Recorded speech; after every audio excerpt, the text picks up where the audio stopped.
చూడండి మంచిగా నీళ్ళన్నీ చారంతా ఇంకిపోయింది.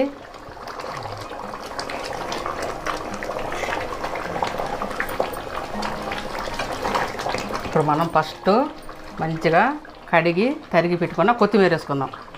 మసాలా కన్నా ముందు ఎప్పుడన్నా కొత్తిమీర వేయాలి, అప్పుడు దాని ఫ్లేవర్ అంతా ముక్కలకు పడుతుంది మంచిగా.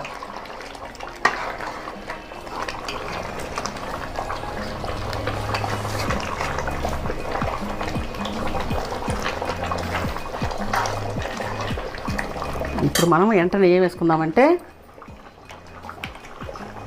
1 స్పూను ధనియాల పొడి, ఎక్కువ వద్దు, చాలు.